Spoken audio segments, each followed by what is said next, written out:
श्रीराम. साधक हो, सध्या आपण श्री ब्रह्मचैतन्य गोंदवलेकर महाराज यांचे थोर शिष्य परमपूज्य श्री तात्यासाहेब केतकर यांच्या चरित्राचा आस्वाद घेत आहोत. तसेच रविवारी श्री महाराजांच्या काही भक्तांचे अनुभव ऐकणार आहोत. परमपूज्य श्री तात्यासाहेब केतकर यांच्या चरित्राचे संकलक तीर्थस्वरूप वा रा अंतरकर हे तीर्थस्वरूप मुकुंद गद्रे विले पार्ले यांची परमपूज्य श्री तात्यासाहेबांच्या संबंधित आठवण सांगतात. तीर्थरूप तात्यासाहेब हे माझे आजोबा, आईचे वडील. त्यांना केवळ प्रेममूर्तीच म्हणावे असा त्यांचा प्रेमळ स्वभाव होता. नातवाच्या नात्याने त्यांच्या मांडीवर झोपण्याचे, अंगाखांद्यावर खेळण्याचे भाग्य आम्हाला लाभले. त्याचबरोबर त्यांच्या व्यावहारिक पारमार्थिक उपदेशाचाही लाभ झाला. चार चौघांसारखे वागावे, आढ्यता बाळगू नये, शेफारून किंवा उद्धटपणाने बोलू वागू नये, विनयाने वागावे, नम्र व परोपकारी असावे, आजाऱ्याची सेवा शुश्रूषा करावी, कोणाचे मन मोडू नये असे ते प्रसंगाप्रसंगाने मोठ्या प्रेमळ शब्दात आम्हाला सांगत.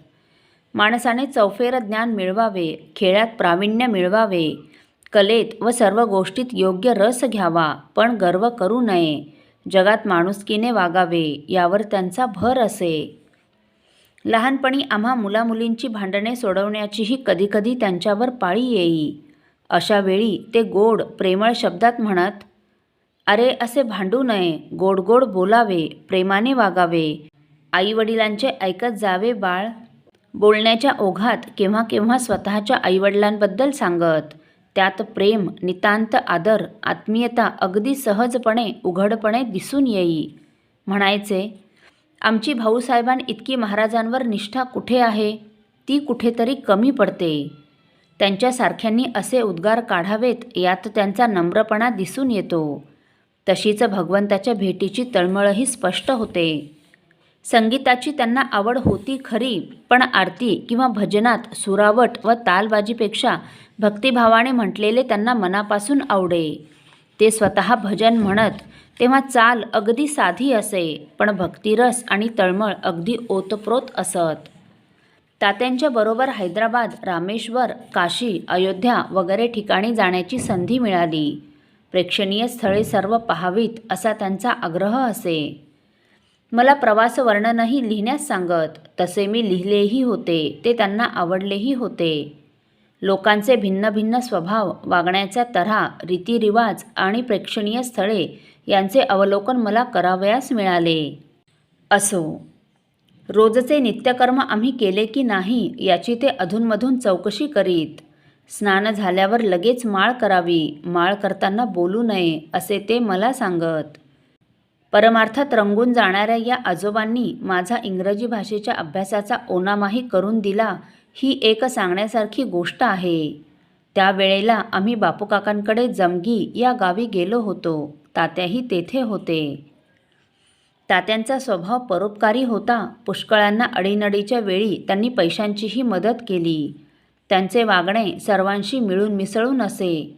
बरोबरीच्यांची थट्टामस्करी करण्यातही ते मागे नसत. आपापल्या कामात कसूर करू नये यावर त्यांचा कटाक्ष असे. बिझिक, ब्रिज, लाडीस वगैरे पत्त्यांचे खेळ, बुद्धिबळे, कॅरम, फारकाय, क्रिकेटसुद्धा खेळायला ते राजी असत. गप्पा गोष्टीतही रस घेत. अशा रीतीने सामान्य सांसारिक जीवनात रमत असलेले तात्या अंतर्यामी किती अलिप्त होते, किती उच्च दर्जाला पोचलेले होते, महाराजांच्या चरणी लीन होते, नामात रंगलेले होते ते पाहण्यासारखे होते. महाराजांच्या फोटोसमोर, समाधीपुढे, रामापुढे हात जोडून डोळे मिटलेले तात्या पाहिले की मूर्तिमंत भक्तिभाव डोळ्यांना दिसे. डोळ्यांचे पारणे फिटलेसे वाटे. संसारात चार चौघांसारखे वागूनही परमार्थ कसा करता येतो याचे एक प्रत्यक्ष उदाहरण होते. शिकण्यासारखे होते. असो, प्रवासात जागोजागी त्यांचा सत्कार होई, वाजत गाजत स्वागत होई. एखाद्या राजाला लाजवेल असे उत्स्फूर्त आणि मनपूर्वक स्वागत होई. पण थोड्या वेळाने पाहावे तो तात्या एखाद्या सामान्य माणसाशी बरोबरीने बोलत बसलेले किंवा एखाद्या वृद्ध माणसाची जड बॅग उचलून चाललेले आढळायचे. गोंदवल्याबद्दल त्यांना विलक्षण आपुलकी वाटे. तेथे दीर्घकाळ मुक्कामास राहणे त्यांना फार आवडे. तेथे ते फार आनंदात असत व इतरांनाही तेथे राहण्याचा आग्रह करीत. तेथील सर्व मंडळींची आस्थेने चौकशी करीत. गोंदवल्याप्रमाणेच सर्वांनी व्यंकटापूरला जावे, तेथील वेंकोबाचे दर्शन घ्यावे असेही त्यांना फार वाटे. त्या स्वयंभू मूर्तीचे वर्णन करताना ते सांगत, तिथे पूर्वी आम्ही पाहिले तेव्हा जवळजवळ नुसता पाषाणच होता, पण आता त्याच्यावर सर्व अलंकारासकट विष्णूची चतुर्भुज मूर्ती स्पष्टपणे उमटलेली आहे. असो, माझ्या लग्नाच्या वेळी माझे आजोबा व आजी दोघेही हजर होते. त्यांनी आमच्या तोंडात साखर घातली आणि आम्हाला उदंड आशीर्वाद दिले. तेच आमच्या आयुष्याचे खरे भांडवल आहे. ते म्हणत, बाळांनो, महाराजांनी तुम्हाला आपले म्हटले आहे, काहीही कमी पडायचे नाही. आपण चांगले वागावे, त्यांच्यावर पूर्ण श्रद्धा ठेवावी आणि रामनाम घ्यावे. त्यांच्या जीवनाचे मर्म नाथांच्या आवडीने भावे हरिनाम घेसी, तुझी चिंता त्यासी सर्व आहे, या अभंग चरणात व्यक्त होते असे मला वाटते. या आमच्या थोर पूज्य आजोबांना महाराजांचा आणि नामाचा जो अहर्निश ध्यास होता तसा आम्हाला लागो ही श्रीचरणी प्रार्थना.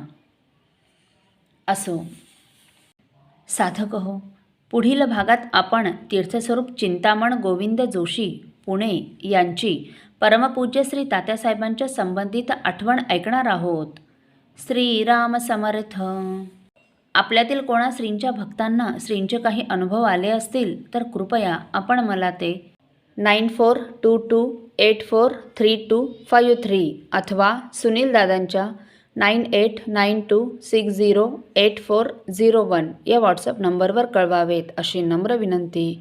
श्रीराम समर्थ.